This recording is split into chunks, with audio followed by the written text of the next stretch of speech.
राधे राधे सबको। आज के इस वीडियो में आपका स्वागत है। तो मकर संक्रांति आने वाली है और मकर संक्रांति यानी संक्रांत हमारे हिंदू धर्म में बहुत खास माना जाता है। मकर संक्रांति को दान और स्नान का दिन माना जाता है। इस दिन किया गया दान हमें अनंत फल देता है, इसलिए मकर संक्रांति को दान करना बहुत शुभ होता है। सब लोग अपनी क्षमता के अनुसार कम या ज़्यादा दान जरूर करते हैं। तो चलिए जानते हैं कि मकर संक्रांति के दिन कौन कौन सी 7 सबसे महत्वपूर्ण चीजें हैं। दान करना आपके लिए बहुत शुभ रहेगा। और इससे पहले मैं आपको बता दूं कि साल 2025 में मकर संक्रांति 14 जनवरी मंगलवार को मनाई जाएगी। जैसा कि आप सब जानते हैं, पिछले 2-3 सालों से मकर संक्रांति की तारीख को लेकर काफ़ी उलझन रही थी। कुछ ने इसे 14 जनवरी को मनाया और कुछ ने 15 जनवरी को। लेकिन इस बार यानी 2025 में मकर संक्रांति का बड़ा पर्व 14 जनवरी मंगलवार को ही मनाया जाएगा। तो चलिए देखते हैं वो 7 चीज़ें और उनके महत्व के बारे में भी मैं आपको बताती हूँ। जाऊंगी तो सबसे पहले और सबसे ज़रूरी चीज़ है खिचड़ी। मकर संक्रांति को खिचड़ी पर्व भी कहा जाता है। हमारे यहाँ हरी मूंग की दाल चावल में मिलाई जाती है। बहुत से लोग काली उड़द की दाल भी मिलाते हैं। इस दिन खिचड़ी बनाई जाती है और दान भी की जाती है। खिचड़ी का दान करने से हमें अक्षय फल मिलता है। ध्यान रहे, खिचड़ी आपको चावल और दाल मिलाकर ही दान करनी है। खिचड़ी के चावल आप टूटा हुआ भी ले सकते हैं और जरूरी नहीं है कि वजन करके ही दान करें।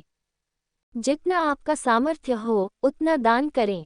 आप हिसाब से दान कर सकते हैं, जैसे 1 कटोरी, 2 कटोरी, 1 किलो, 2 किलो, जैसे आपको सही लगे। इसके अलावा दूसरी चीज़ है तिल और तीसरी चीज़ है गुड़। मकर संक्रांति का त्योहार तिल संक्रांति भी कहलाता है। यहाँ मैंने सफ़ेद तिल रखे हैं, लेकिन आप सफ़ेद तिल की जगह काले तिल भी दान कर सकते हैं, उनका भी अपना महत्व है। मकर संक्रांति के दिन तिल दान करने से शुभ फलों की कभी कमी नहीं होती। इस दिन जो तिल दान किया जाता है उसका महत्व बाकी दिनों की तुलना में 10 गुना ज़्यादा होता है। मकर संक्रांति के दिन तिल से बनी मिठाइयाँ भी खास होती हैं। ब्राह्मणों या ज़रूरतमंदों को दान देने से किसी भी तरह के कर्ज से छुटकारा पाने का रास्ता आसान हो जाता है। और देखिए, गुड़ या गुड़ से बनी चीज़ें सूर्य से जुड़ी होती हैं, तो इनका दान करने से सूर्य के अच्छे फल मिलते हैं। इससे व्यक्ति के जीवन में रिश्तों में मिठास बनी रहती है और समाज में मान सम्मान और प्रतिष्ठा भी मिलती है। इसलिए मकर संक्रांति के दिन गुड़ या गुड़ से बनी कोई भी चीज़ दान करना बहुत जरूरी है। अब चौथी चीज़ जो दान करनी है वो है कपड़े, खासकर लाल और ऊनी कपड़े। अगर आप मकर संक्रांति के दिन अगर आप लाल रंग के कपड़े दान करते हैं तो इससे परिवार में सुख समृद्धि बढ़ती है, जीवन के सारे दुख खत्म होते हैं और जिंदगी तरक्की की ओर बढ़ती है। इसलिए मकर संक्रांति के दिन किसी गरीब या ठंड में सिकुड़ रहे इंसान को एक जोड़ी ऊनी कपड़े जरूर दान करें। ये बात मायने नहीं रखती कि आप जो कपड़े दान कर रहे हैं वो महंगे हैं या सस्ते, जितना आपके बस में हो उतना दान करें, लेकिन दान करना बिल्कुल न भूलें। और हाँ, अगर आप लाल रंग के कपड़े दान करते हैं तो आपकी कुंडली में सूर्य की स्थिति भी अच्छी होती है, क्योंकि लाल रंग का खास महत्व होता है। सूर्य देव से जुड़ा हुआ है। और देखिए, कपड़ों के साथ साथ अगर आप चाहें तो फुटपाथ पर जो गरीब लोग बैठे हैं और ठंड में ठिठुर रहे हैं उन्हें आप कंबल भी दे सकते हैं। इस तरह के हल्के और भारी कंबल आपको मार्केट में मिल जाएंगे। और ज़रूरी नहीं है कि सिर्फ अमीर ही दान कर सकता है, कम पैसे वाला भी अपनी क्षमता और सहूलियत के हिसाब से दान कर सकता है। तो भगवान ने आपको जिस लायक बनाया है वैसा दान जरूर करें। और देखिए, कंबल दान करने से आपकी कुंडली से राहु के जो अशुभ प्रभाव हैं वो भी कम हो सकते हैं। प्रभाव होते हैं वो दूर होते हैं, खासकर अगर आप काले रंग का कंबल दान करते हैं। आप अपनी सुविधा के हिसाब से हल्के या भारी कंबल या शॉल दान कर सकते हैं। दान करते वक्त एक बात का खास ध्यान रखना चाहिए कि जो भी चीज़ आप दान करें वो पुरानी ना हो, इस्तेमाल की हुई ना हो और कहीं से भी कटी फटी ना हो। हमेशा हमें नई चीज़ का ही दान करना चाहिए। अब 5वीं चीज़ है सप्तधान। सबसे पहले ये देख लीजिए कि सप्तधान में कौन कौन से अनाज आते हैं। इसमें 7 तरह के अनाज होते हैं, जिसे सतनाजा भी कहते हैं। उसमें पहला अनाज है गेहूं और दूसरा अनाज है चावल। सप्तधान के दान में हमें बिना टूटा चावल ही दान करना चाहिए। यहाँ मैंने बासमती चावल लिया है। देखिए, खिचड़ी में आप टूटा चावल भी डाल सकते हैं, लेकिन सप्तधान के अनाज में बिना टूटा चावल ही दान करना चाहिए। अब सप्तधान का तीसरा अनाज है जव, और इसे जरूर शामिल करना है क्योंकि जव पहला अनाज है जो धरती पर उगता है। इसके साथ चौथा अनाज है काली उड़द। तो यहाँ देखिए, काली उड़द अगर आपके पास ना हो तो आप इसकी जगह पर हरी मूंग की दाल या मसूर की दाल ले सकते हैं। और देखिए, मैंने साबुत अनाज दिखाए हैं, आप दाल वाले अनाज भी ले सकते हैं। अगर कोई अनाज नहीं है तो उसकी जगह दूसरा अनाज भी ले सकते हैं। अब इसके साथ पांचवा अनाज चना है। मैंने साबुत चने लिए हैं, आप चने की दाल भी ले सकते हैं। और यह सप्तधान आपको किसी भी किराने की दुकान में आसानी से मिल जाएगा। इसके साथ ही सप्तधान का छठा अनाज मैंने सोयाबीन लिया है। आप सोयाबीन की जगह मटर ले सकते हैं, या राजमा या रमास ये भी रख सकते हैं। अब सातवां अनाज है कंगनी, तो यहाँ मैंने कंगनी ली है। आप इसकी जगह बाजरा भी ले सकते हैं। और ये देखिए, बहुत से लोग सप्तधान में तिल भी डालते हैं, लेकिन तिल अनाज में नहीं आता।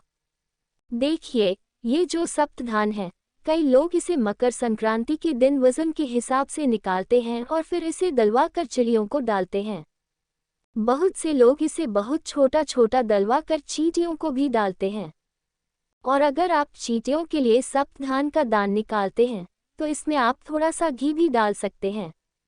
बुरा चीनी या गुड़ जरूर मिला लो और देखो, सप्तधान का दान करने से जिंदगी में कभी पैसे और अनाज की कमी नहीं होती। दान करने वाले और उनके परिवार में हमेशा खुशहाली रहती है और ये सप्तधान का दान सभी घर के दोषों को दूर करता है। अब दान में छठी चीज होती है घी। अगर आपको गाय के दूध से बना घी मिल जाए तो थोड़ा ही सही, घी का दान जरूर करो। और सुनो, मकर संक्रांति के दिन शुद्ध घी का दान करने से इंसान की जिंदगी में कोई बीमारी नहीं रहती, न ही कोई परेशानी। घी दान करने से नौकरी और बिजनेस में तरक्की होती है।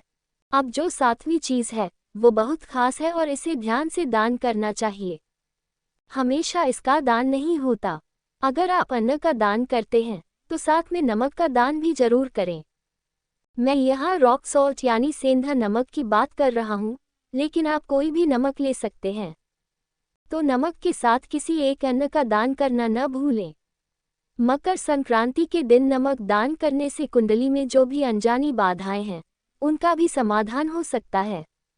नमक दान करने से एक अज्ञात रोग खत्म हो जाती है और हमारे पूर्वजों को शांति और संतोष मिलता है, इसलिए नमक का दान बहुत खास है। अगर आप अलग अलग चीजें दान कर रहे हैं, जैसे कपड़े, कंबल या खाने पीने की चीजें, तो उन पर कुछ दक्षिणा जरूर रखें। इससे दान में जो कमी रह गई हो वो पूरी हो जाती है। अगर आप कपड़े दान कर रहे हैं तो ऊपर रखें, या अगर खाने की चीजें दान कर रहे हैं तो भी ऐसा करें। अगर सब चीजें एक साथ दान कर रहे हैं तो एक ही जगह पर रखें। व्यक्ति को तब आपको अलग अलग दक्षिणा रखने की जरूरत नहीं है। अगर अलग अलग लोगों को दे रहे हैं तो अलग अलग दक्षिणा रखनी पड़ेगी। मकर संक्रांति के दिन सुबह सवेरे स्नान करके जो भी सामान दान करने का इरादा किया है उसे निकाल कर रख लें। फिर हाथ में थोड़ा सा पानी लेकर उस सामान के चारों ओर घुमाएं, इससे सामान शुद्ध हो जाएगा। फिर आप दिन में कभी भी उस सामान को दान कर सकते हैं। दान हमेशा दिल से करना चाहिए। अपने दोनों हाथों में दान लेकर जो भी सामान देना है उसे दान लेने वाले के दोनों हाथों में दें। हाथों में उसे सम्मान देना चाहिए और दान हमेशा खुशी खुशी देना चाहिए।